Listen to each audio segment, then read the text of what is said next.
Music directors, draw closer, draw closer. I've got something special for you. And I want to show you how you can grow your choir within the space of 6 months. Yes, it is possible within the space of 6 months. If you follow my template, your choir should notice a significant degree of growth. Yes. Let me give you a little bit of my history so you understand where I'm speaking from. I'm not just teaching you from a place of principles. I'm not just teaching you from a place of learning. I'm also talking to you from a place of experience. You see, my days in school was filled with a lot of music directing experiences. I walked through my campus fellowship a music director. And when I was the music director in my fellowship, the first time of being a music director, I was given a choir of about 15 persons. And when I handed over the choir, handed over a choir of about 40 persons. So that's to say, we noticed over 100% increase. And then the second time, the choir grew from that 40 to about 70 persons because I was re-elected again as a music director.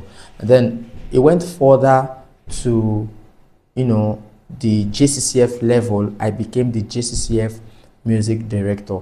And the number of persons I met when I became that was around 50 to 70%, 70% in the choir. And at the end of my service year, we grew to about 300 persons. So my experiences have been filled with a lot of instructive informations, and I want to be able to share some of the models that worked for me, especially if you are in a growing church.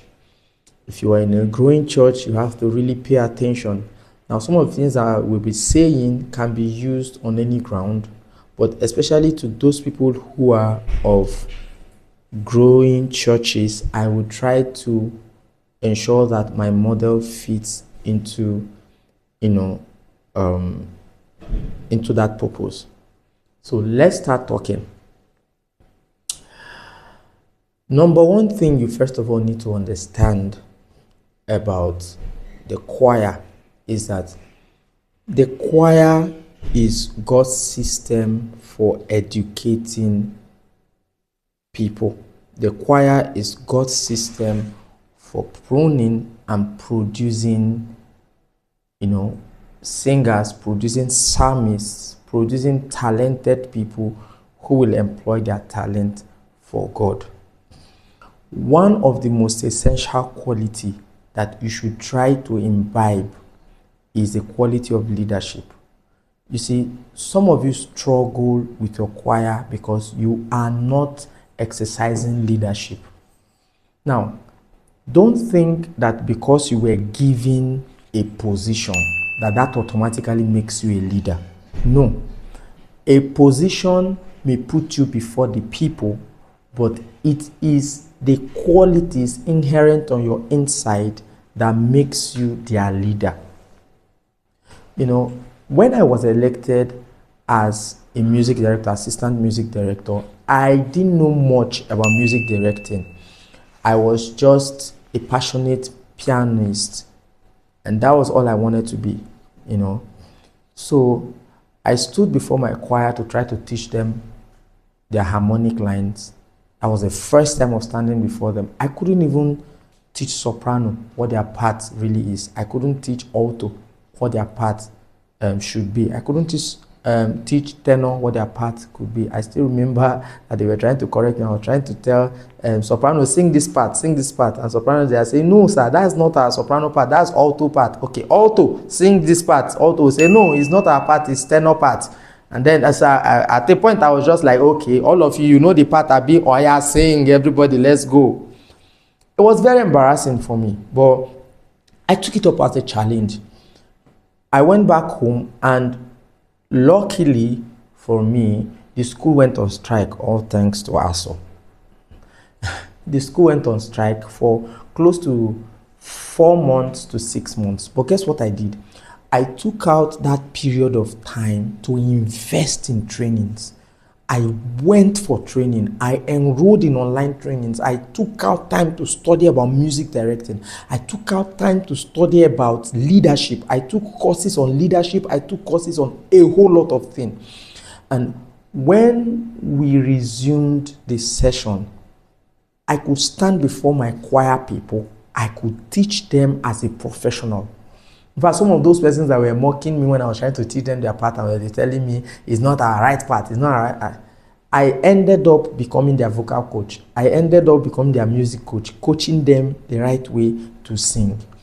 One of your major challenge is that you are trying to be a music director and not a leader. You have to understand that you need leadership to be able to move people from one point to the other. Your choir cannot grow without you investing in leadership. Like I will always say, you see, every time we talk about business growth, every time we talk about ministerial growth, every time we talk about choir growth, you have to understand what we're talking about. We are not talking about the growth of things. We are talking about the growth of people, because business grows when the business owner grows. Ministry will grow when the minister grows. Structures and systems will grow when the people within the structure and system grows. So if you want to grow a business, the first thing you do is you gather the people who are involved in that business and begin to train them. Because the quality of growth you will experience in that business will not be more than the quality of growth the people within that business have attained for themselves. So you really want to grow your choir, the first thing I will advise you is become a leader. Become a leader. I think you should come and check this in. I think I heard prayer or something. Okay. So become a leader. Let me buttress this further. When I became music director, I am, what should I say it? I am an introvert, Some of you are introverts like me. We like our space. We don't like talking to people. We don't like many persons in our space. We don't like calls here and there. But man, I discovered that I needed a leadership quality that can help me be there for people, that can help me communicate effectively to people. So because of the demand of my office, I had to learn how to call people. I had to learn how to be friendly to people. I took down the dates of all my choir members, their birthdays. I will always send them happy birthday and all of that. That's leadership. People will follow you to the extent they know you care for them. I'm telling you the truth. You want to command loyal followership in your choir, you have to move from just being a music director to being a leader. So that's the first model. The first model is be a leader. Be a leader. Then the second model I will recommend for you is systems and structures.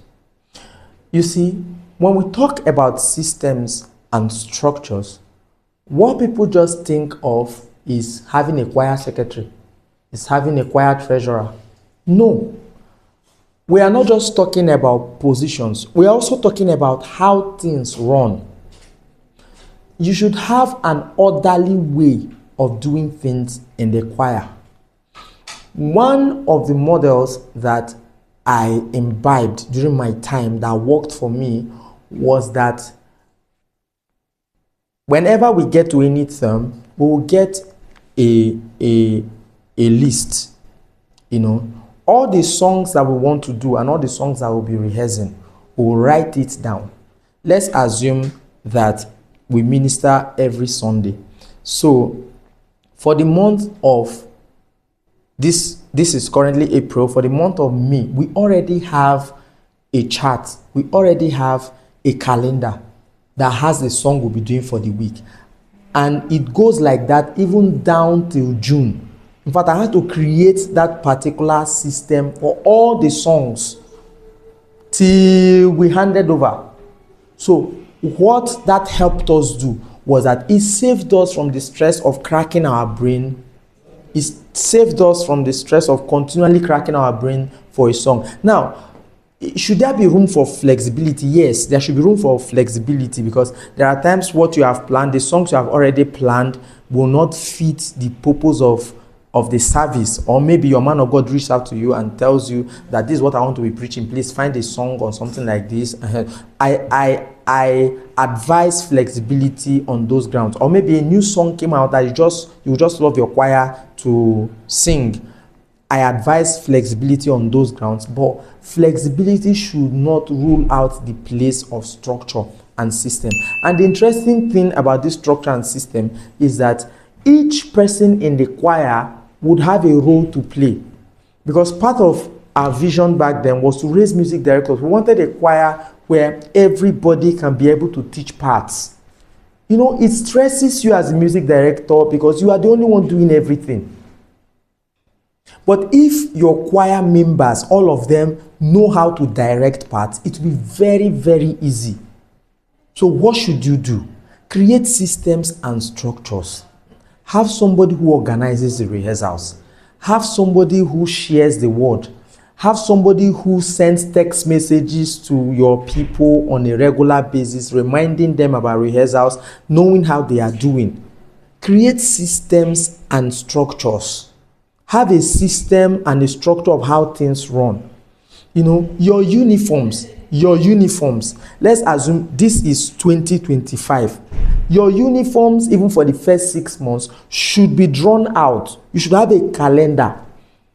They should know the uniforms that they are wearing, even for the next 3 months. It will help everybody be effective. Some of you who are struggling with your choir can actually tell that you are not even doing this thing I'm telling you now. Now, introduce this particular system and structure and watch things change. Now, somebody will ask, what if you set up this system and structure and people are not willing to follow? They are not following. The thing you need to understand about system and structure is that it is built with patience. You cannot microwave the process. It is built with patience. You would have to invest patience. An average system takes at least 2 to 3 years to stabilize and to get strong.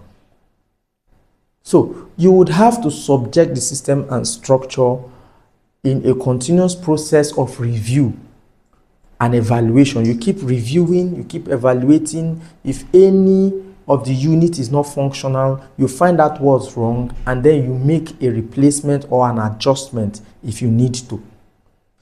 So this is how to tackle the issue. This is how to tackle the problem. So once you give somebody something to do, you delegate a responsibility to the person, and the person is not delivering effectively, it does not rule out the fact that delegating responsibility to people is the right way to build a system and structure. It just shows that, okay, you need to keep trying until you find the right man for the job. And then the third one is create a system of caring for your people. Create a system of caring for your people. Those days in campus fellowship, every single one of my members in the choir, I have a priority to make them feel good, feel special. Their birthdays, I would call, send a text message, sometimes send a gift, and then sometimes as a choir people, as a body, we would even organize a surprise birthday party for them. I witnessed a lot of committed people who were ready to go to a program with me even when it was raining. Create a system of caring for your people. It's very exhausting when you only reach out to people on the strength of what they can do. Let it be that your choir is also adding to the people. I'm telling you the truth. You see, if you engage this thing, bulk of the excuses you have, I'm very busy, I could not attend rehearsal, I am busy and this, it will die a natural death. Trust me. People will begin to long for the experience of choir rehearsal. Then the fourth one is make your choir rehearsals an interesting point. Make it very, very interesting. It's very exhausting when we come for choir rehearsals and rather than rehearsing songs, we are fighting.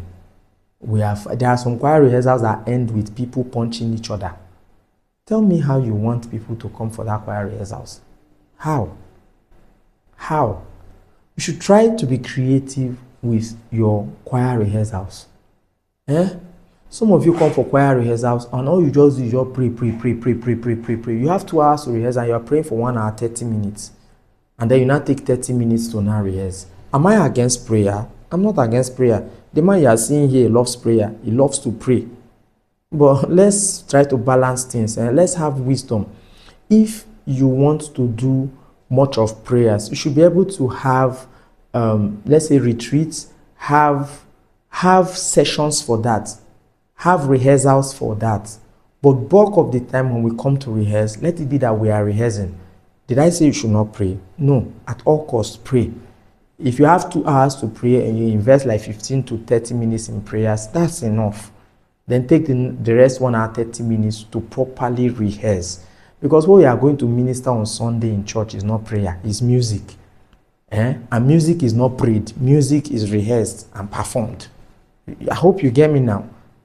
All right, so make your rehearsals very, very interesting. Make it very, very interesting. Let people come to rehearsals and learn something new. And then the fifth one, the next one I'm going to recommend for you is training. Training. This is going to change everything about your choir. Prioritize training. Prioritize training. Ensure that your choir is a place of learning. Ensure that your choir is a place where people come in and there are structures to make them better. Some of you are music directors and from month to month, there is no training structure for your people. And when they come on stage to sing off note or to sing off key, and they come on stage and display ineptitude of character, you lash them, you shout at them, you talk against them, you even go on to remove them. You are simply making demands of character where there is no investment of value. You are simply making demands that people should behave a certain way when you don't have any structure to teach them how to behave and to train them on how to behave. I recommend that every rehearsal should be a training ground. Every rehearsals. Dedicate at least 10 to 15 minutes of teaching something new in your rehearsals. 10 to 15 minutes. What is the problem of your choir currently? Are people coming late? Then what you should do is develop a training template and teach people about the importance of being disciplined, especially with time. Do you have issues of immorality in your choir? You have to address it. Develop a training template that ensures that people are properly taught and discipled in the direction of purity. You have a choir with the issue of not being able to sing their parts, they sing off key. Organize trainings intended to help them properly learn their parts and teach their parts very well.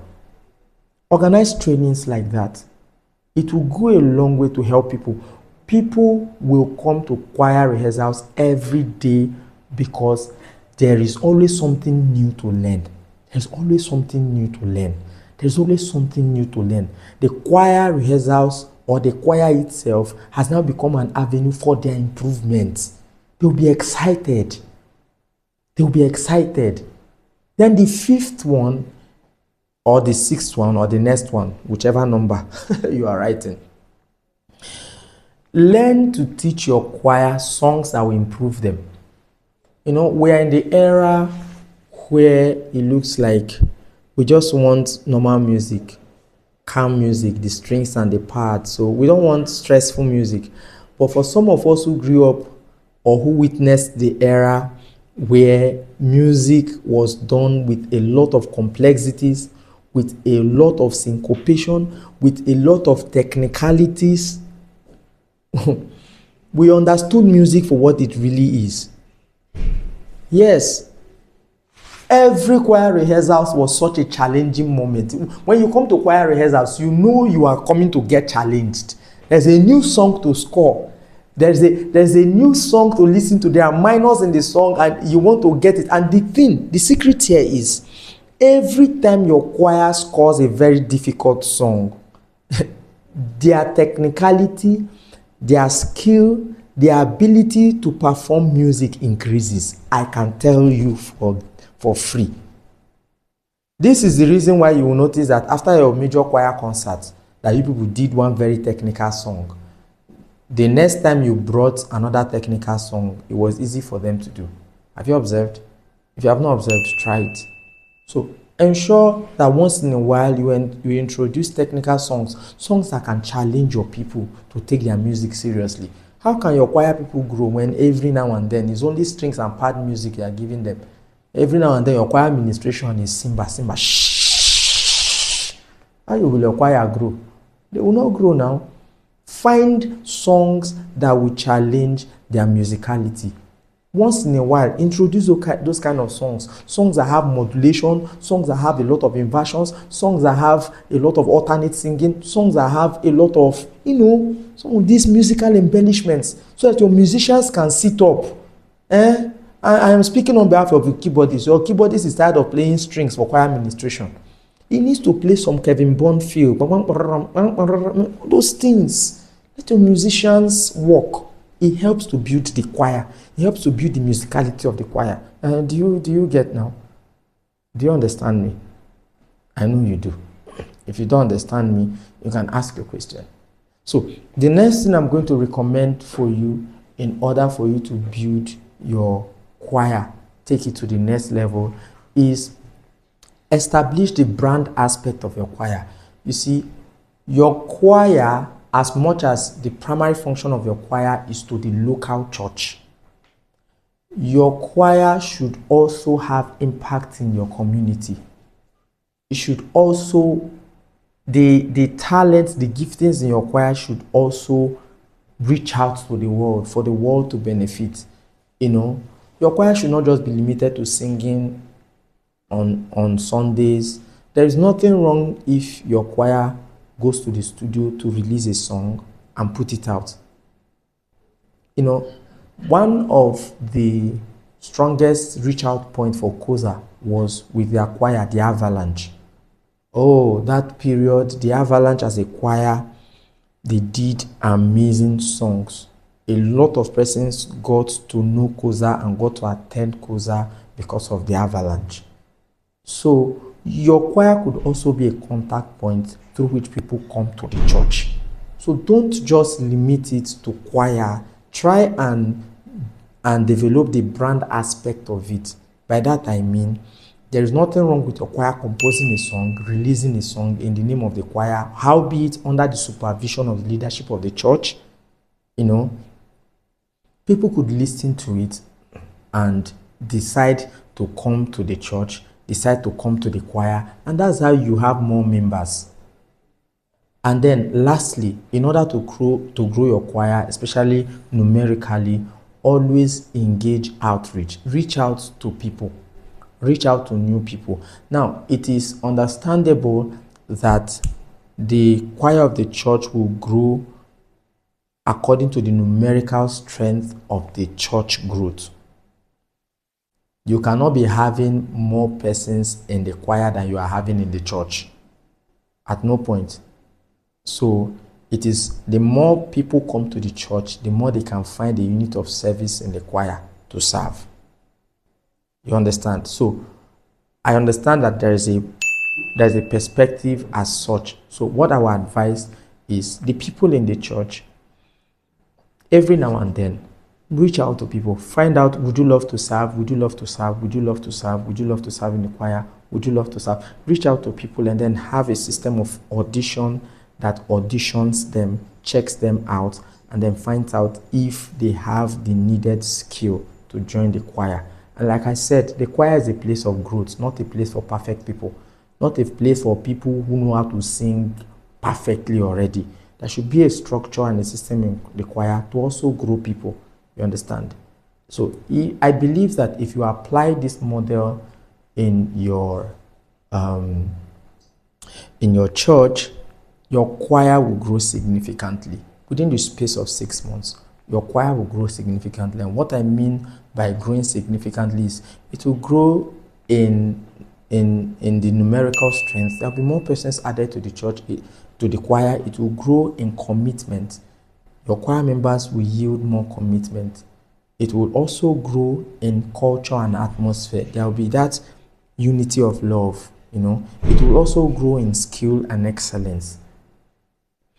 My name is Mr. Wealth, and I know that this blessed you. If this blessed you, please ensure that you subscribe, drop a comment, like, and share to your loved ones. Send this to your music director, send this to your pastor, and don't forget, check out other videos in this YouTube.